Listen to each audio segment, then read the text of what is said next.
E aí, pessoal, tudo certo? Que tal uma viagem no tempo? Hoje, a gente vai embarcar para o deserto do Egito para tentar decifrar um dos maiores mistérios da história da humanidade. Vamos juntos desvendar os segredos das pirâmides? Bom, quando a gente pensa em pirâmide, a primeira coisa que vem à cabeça é um túmulo gigante para um faraó, certo? E olha, não que isso esteja errado, mas a história é muito, muito maior que isso. A verdade é que essas estruturas são bem mais do que simples mausoléus. Elas são, na verdade, a chave para a gente entender toda uma civilização. Pensa assim, mais do que um lugar de descanso, as pirâmides eram verdadeiras máquinas para a eternidade. Eram declarações de poder, uma manifestação da divindade do faraó e, o mais importante de tudo, um passaporte que garantia a viagem dele para o além. Para a gente entender de verdade por que construir uma coisa tão grandiosa, a gente precisa primeiro tentar entrar na mente dos antigos egípcios. E para eles, a morte não era o fim, de jeito nenhum. Era só o começo de uma jornada super importante. E por que essa forma, o triângulo, não foi por acaso, gente? A teoria mais forte é que a pirâmide representa uma escada. Isso mesmo, uma rampa cósmica feita para que a alma do faraó pudesse literalmente subir aos céus e se juntar aos deuses. Era uma conexão física entre o nosso mundo e o mundo divino. Incrível, né? E aqui está o pulo do gato para a gente entender tudo. Para os egípcios, a vida após a morte. E tem mais, o faraó não era só um rei. Ele era visto como a própria encarnação do deus Horus aqui na Terra. Então, garantir que a jornada dele para o além fosse segura não era só sobre ele, era sobre manter o equilíbrio do universo, a Maat, e garantir a prosperidade de todo o povo do Egito. A pirâmide não era um túmulo qualquer, era o palácio eterno de um deus vivo. E claro, como um bom palácio, tinha que vir completo, né? Totalmente equipado. Dentro das pirâmides, os arqueólogos acharam de tudo: joias, alimentos, móveis, todos os tesouros que o faraó ia precisar para manter seu status divino na outra vida. Afinal, a eternidade é bem longa, né? Tinha que garantir o conforto do deus. Certo. A gente já entendeu o porquê. Agora vem a pergunta de $1 milhão: o como? Como uma civilização da Idade do Bronze, sem aço, sem máquinas modernas, conseguiu erguer monumentos que até hoje desafiam a nossa tecnologia? É aqui que a gente entra no território do puro gênio da engenharia egípcia. Parem um pouquinho e tentem visualizar esse número.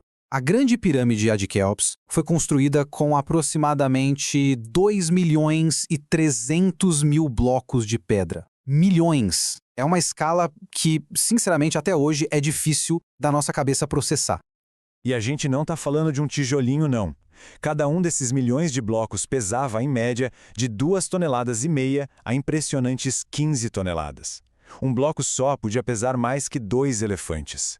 A pergunta que fica há milênios é: como eles moviam isso tudo?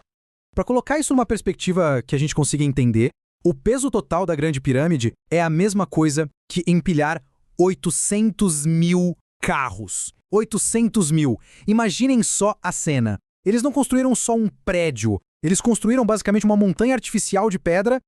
O processo era absurdamente complexo, mas dá para a gente dividir em 4 etapas principais. Primeiro, o corte super preciso dos blocos lá nas pedreiras. Depois, o transporte, que muito provavelmente era feito em barcos gigantes pelo Rio Nilo.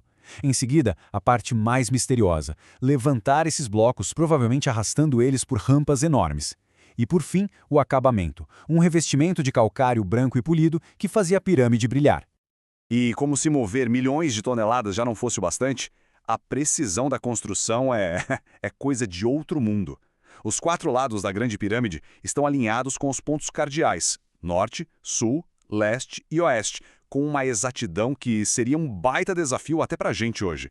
Isso mostra que eles tinham um conhecimento de astronomia e de matemática simplesmente espetacular. Bom, 4.500 anos se passaram, impérios surgiram e desapareceram. E as pirâmides? Continuam lá, de pé. Mas o que elas se tornaram? O que elas ainda representam para nós hoje em dia? Vamos explorar um pouco esse legado? É muito curioso ver como o significado delas mudou. O que antes era um símbolo de poder divino, um lugar sagrado e até temido, hoje é um ícone da cultura pop que aparece em filmes e jogos. A tumba inviolável de um deus virou uma das maiores atrações turísticas do planeta. E o que era um portal para a eternidade se transformou para nós num símbolo universal de mistério. Agora, tentem imaginar isso aqui. As pirâmides que a gente vê hoje, com essa cor de areia, não eram assim. Originalmente, elas eram cobertas por um calcário branco tão polido, mas tão polido, que elas brilhavam sobre o sol do deserto como se fossem diamantes gigantes. Devia ser uma visão de outro mundo. No fim das contas, o foco do nosso fascínio mudou completamente. Se antes as pessoas olhavam para as pirâmides com medo e reverência, vendo ali o poder do seu deus rei, hoje a gente olha com uma curiosidade sem fim, maravilhados com a inteligência e a ambição de pessoas que viveram há tanto tempo. No fundo, as pirâmides acabam sendo um espelho. Elas refletem uma coisa muito profunda sobre nós mesmos. A nossa ambição, a nossa criatividade e principalmente esse desejo quase universal de criar algo que dure mais do que a gente, de deixar uma marca no mundo. E isso tudo acaba levando a gente para uma última reflexão que eu acho bem importante. Os egípcios usaram pedra para construir o legado deles, uma coisa que duraria para sempre. E a gente hoje, com toda a nossa tecnologia, que tipo de legado estamos construindo? Quais serão as nossas pirâmides? Os marcos que a gente vai deixar para as futuras gerações? Fica aí a reflexão.